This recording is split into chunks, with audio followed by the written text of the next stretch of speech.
ನಮಸ್ಕಾರ ಫ್ರೆಂಡ್ಸ್, ಉತ್ತರ ಕರ್ನಾಟಕದ ಅಡುಗೆಗಳ ಚಾನಲ್ನ ವೀಕ್ಷಿಸುತ್ತಿರೋ ನಿಮಗೆಲ್ಲರಿಗೂ ನನ್ನ ಚಾನಲ್ಗೆ ಸ್ವಾಗತ. ಇವತ್ತಿನ ದಿನ ಅವರೆಕಾಳನ್ನ ಬಳಸಿ ಒಂದು ಹುಳಿ ರೆಸಿಪಿನ ತೋರಿಸಾತ್ತೀನಿ. ಭಾಳ ಟೇಸ್ಟಿಯಾಗಿರ್ತೈತಿ. ಮಸ್ತ್ ಅನ್ನದ ಜೊತೆ ಮುದ್ದೆ ಜೊತೆ ಭಾಳ ಟೇಸ್ಟ್ ಅನ್ನಿಸ್ತೈತಿ. ಬರ್ರಿ ಹಂಗಂದ್ರೆ ಮಾಡೋದು ಹೆಂಗೆ ಅಂತ ಹೇಳ್ತೀನಿ. ಇದು ಬ್ರಾಹ್ಮಣ ಶೈಲಿಯೊಳಗೆ ಮಾಡೋವಂಥದ್ದು.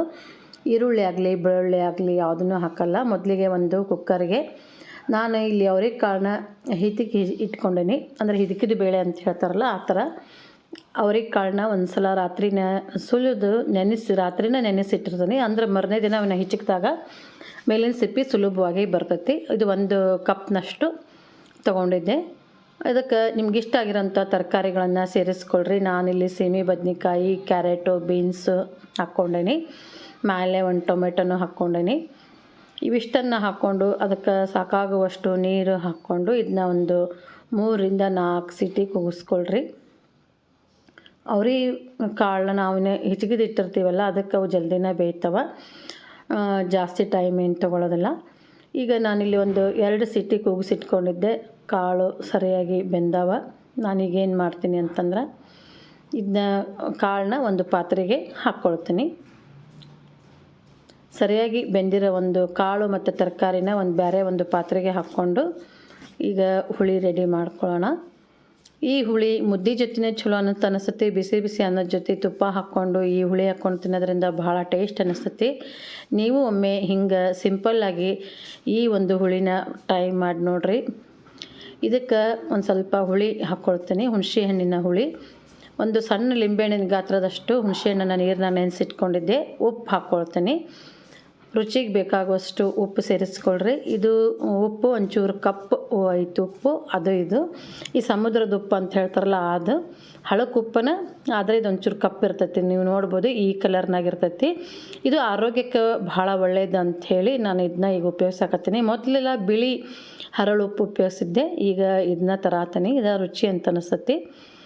ಅದಕ್ಕೆ ಒಂದು ಸ್ವಲ್ಪ ಅರಶಿನ ಪುಡಿ ಹಾಕ್ಕೊಂಡೆ. ಉಪ್ಪು ಮತ್ತು ಹುಳಿ, ಒಂದು ಸ್ವಲ್ಪ ಅರಶಿನ ಪುಡಿ, ಖಾರಕ್ಕೆ ನಿಮಗೆ ರುಚಿಗೆ ಎಷ್ಟು ಬೇಕೋ ಅಷ್ಟು ಅಚ್ಚ ಖಾರದ ಪುಡಿನ ಹಾಕ್ಕೊಳ್ರಿ. ಹಂಗೆ ಇದಕ್ಕೆ ನಾನು ಹುಳಿ ಪುಡಿ ಮೊದಲ ರೆಡಿ ಮಾಡಿ ಇಟ್ಕೊಂಡಿದ್ದೆ. ನಾವು ಆ ಒಂದು ಹುಳಿ ಪುಡಿನ ಹಾಕ್ಕೊಳ್ತೇನೆ.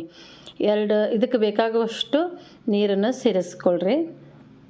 ಒಂದು 2 ಚಮಚದಷ್ಟು ಹುಳಿ ಪುಡಿನ ಹಾಕ್ಕೊಳ್ಬೇಕಾಗ್ತೈತಿ. ಈ ಹುಳಿ ಪುಡಿ ಮಾಡೋದು ಹೆಂಗೆ ಅನ್ನೋದು ನಿಮಗೆ ಡಿಸ್ಕ್ರಿಪ್ಷನ್ಸ್ ಬಾಕ್ಸ್ನೊಳಗೆ ಲಿಂಕ್ ಹಾಕ್ತೀನಿ, ನೀವು ಅಲ್ಲಿ ಚೆಕ್ ಮಾಡ್ಬೋದು.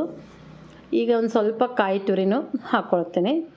ಈ ಹುಳಿ ಪುಡಿ ಒಳಗನ ನಾವು ಖಾರನ ಸೇರಿಸ್ಕೊಂಡಿರ್ತೀವಲ್ಲ, ಒಣ ಮೆಣಸಿನ್ಕಾಯಿನ.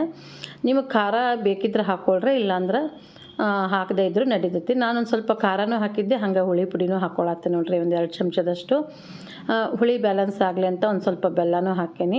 ಈ ಹುಳಿ ಪುಡಿ ಹಾಕೋದ್ರಿಂದ ಭಾಳ ಘಮ ಘಮ ಅಂತ ಅನಿಸುತ್ತೆ. ಸಾರು ಭಾಳ ಟೇಸ್ಟಿ ಅನ್ನಿಸುತ್ತೆ. ನೀವು ಒಮ್ಮೆ ಹಿಂಗೆ ಟ್ರೈ ಮಾಡಿ ನೋಡಿರಿ. ಈಗ ಸರಿಯಾಗಿ ಇದನ್ನ ಕುದಿಸ್ಕೊಳ್ರಿ. ಇದಕ್ಕೆ ಸಾಕಾಗುವಷ್ಟು ನಿಮ್ಗೆ ಎಷ್ಟು ಗಟ್ಟಿ ಬೇಕೋ ಅಷ್ಟು ನೋಡಿಕೊಂಡು ಇದಕ್ಕೆ ನೀರು ಹಾಕ್ಕೊಂಡು ರುಚಿನ ಹೊಂದಿಸ್ಕೊಂಡು ಸರಿ ಮಾಡ್ಕೊಳ್ರಿ. ಇದಾದಮೇಲೆ ಸಿಂಪಲ್ಲಾಗಿ ಹಿಂಗಿನ ಒಗ್ಗರಣೆ ಕೊಡಬೇಕಾಗ್ತೈತಿ. ಸರಿಯಾಗಿ ಕುದ್ದಾದಮೇಲೆ ನಾವು ಇದಕ್ಕೊಂದು ಸಿಂಪಲ್ ಒಗ್ಗರಣೆ ಹಾಕಿದಾಗ ಘಮ ಘಮ ಅನ್ನೋವಂಥ ಒಂದು ಹುಳಿ ರೆಡಿ ಆಗ್ತೈತಿ. ಒಂದು 2 ಚಮಚದಷ್ಟು ಎಣ್ಣೆ ಹಾಕ್ಕೊಂಡು ಒಂದು ಅರ್ಧ ಚಮಚದಷ್ಟು ಜೀರಿಗೆ, ಸಾಸಿವೆ ಹಾಕ್ಕೊಳ್ರಿ. ಆಮೇಲೆ ಒಂದು ಸ್ವಲ್ಪ ಕರಿಬೇವಿನ ಸೊಪ್ಪು, ಒಂದು ಸ್ವಲ್ಪ ಹಿಂಗೆ ಹಾಕ್ಕೊಳ್ಬೇಕು. ಹಿಂಗೆ ಹಾಕ್ಕೊಂಡು ಒಗ್ಗರಣೆನ ರೆಡಿ ಮಾಡ್ಕೊಳ್ರಿ. ನೋಡಿರಿ, ಉಳ್ಳಾಗಡ್ಡಿ ಮತ್ತು ಬೆಳ್ಳುಳ್ಳಿ ಬಳಸಲಾರ್ದಂಗೆ ಸಿಂಪಲ್ ಆದಂತಹ ಬ್ರಾಹ್ಮಣ ಶೈಲಿಯ ಅವರೆಬೇಳೆ ಹುಳಿ ಮಾಡೀನಿ. ಭಾಳ ಟೇಸ್ಟಿಯಾಗಿರ್ತೈತಿ. ನೀವು ಒಮ್ಮೆ ಹಿಂಗೆ ಟ್ರೈ ಮಾಡಿರಿ. ಈ ಸಿಂಪಲ್ ಆದಂತಹ ರೆಸಿಪಿನ ಎಲ್ಲರೂ ಇಷ್ಟಪಟ್ಕೊಂಡು ತಿಂತಾರೆ. ಮೇಲೆ ಒಂದು ಸ್ವಲ್ಪ ಕೊತ್ತಂಬರಿ ಸೊಪ್ಪು ಉದುರಿಸಿದ್ರೆ ಅವರೆಬೇಳೆ ಸಾರು ರೆಡಿ ಆಯಿತು. ಅವರೆಬೇಳೆ ಅಂದರೆ ಹಿದಕಿದ ಅವರೆಬೇಳೆ ಸಾರು ಅಥವಾ ಹುಳಿ ಅಂತಲೂ ಹೇಳ್ಬೋದು. ಈ ರೆಸಿಪಿ ಇಷ್ಟ ಆಗಿದ್ರೆ ವಿಡಿಯೋಗೊಂದು ಲೈಕ್ ಮಾಡಿರಿ. ನಿಮ್ಮ ಫ್ರೆಂಡ್ಸ್ಗೆಲ್ಲ ವಿಡಿಯೋನ ಶೇರ್ ಮಾಡಿರಿ. ವಿಡಿಯೋ ನೋಡಿದ ಎಲ್ಲರಿಗೂ ನಮಸ್ಕಾರ, ಧನ್ಯವಾದಗಳು.